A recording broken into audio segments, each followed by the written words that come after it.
Hi there, it's Dwayne with My Nerdy Buddy IT. This week we're going to be talking about the history of the PC, at least from my experience. So let's jump right into it. So this is going to come from the standpoint of a couple of reference points here. These are not chronological. It's just pretty much the way I have learned to take an interest in technology and PCs in general. Starting out, we have the Apple IIe, which was one of the first mainstream desktop computers from Apple. It was the creation of Steve Jobs and Steve Wozniak. It used 5.5 floppy disks to boot from and to save information to. It did not have a hard drive, to my knowledge. Correct me if I'm wrong.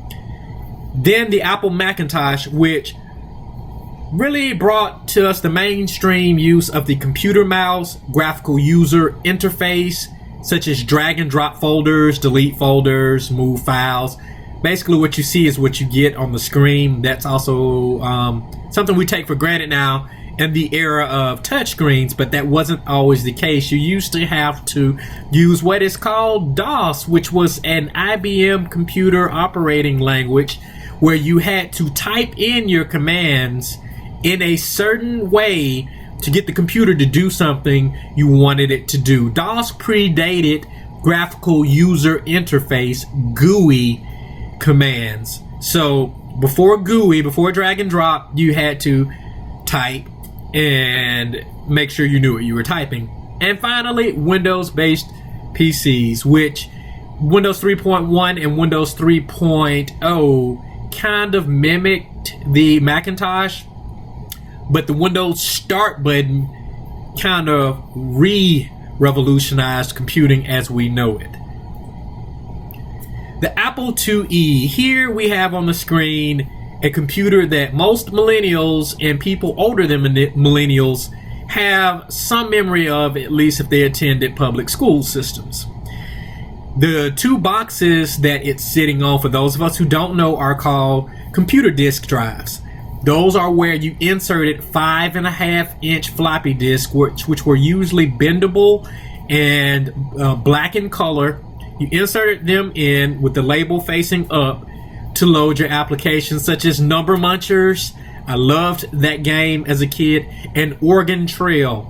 And to my knowledge, there are still variations of Oregon Trail around. It was one of the first, in my opinion, mainstream RPG games that schools adopted in a way to teach strategy and decision-making skills to elementary school kids while immersing them into technology. So it was like being tricked into learning how to think critically, which was awesome. The mighty Macintosh. I was introduced to this computer at the Boys and Girls Club, which is an excellent organization. Support your local Boys and Girls Club. They do great work in the community. They received a grant when I was a child to buy multiple Apple Macintosh computers. And as you can see on the screen, the color wasn't really full color. It was kind of like a grayscale, white, bluish hue, where this is where most people were introduced to a mouse, was through Apple's invention of the Mac and the drag and drop GUI interface. Now, it can be successfully argued that Apple was not the first company to do this. I acknowledge that. But Apple was one of the first companies to put marketing machines behind this. And those marketing machines drove this point home to the point where we now have GUI-based computer systems in at least almost every home you can think of. And if you don't have a graphical user-based computer in your home, your phone, your smartphone is GUI based, meaning you touch the icon, it gives you the response you want. Apple is largely responsible for bringing that to the mainstream. Although they did not invent it, arguably, they're responsible for getting it out to the public. And here's the DOS command. This is the screen that I was talking about, where you had to type in your commands just so exactly the way your computer wanted them to be typed in order to get your computer to do something. Now, what's amazing to me is in every Windows-based computer to date, and today is October 1st, 2017, DOS is the DOS command prompt, which is what this window is called here, is built into every Windows computer, and you can access it.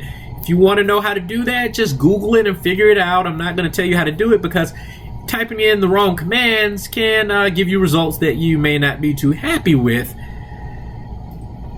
Windows 95, which was a huge evolution in computing, which brought us the start button.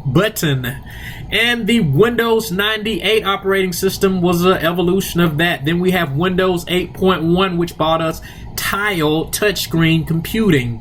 That took away the start menu. And the last screen to pop up here, which is Windows 7, most people are using that operating system as we speak.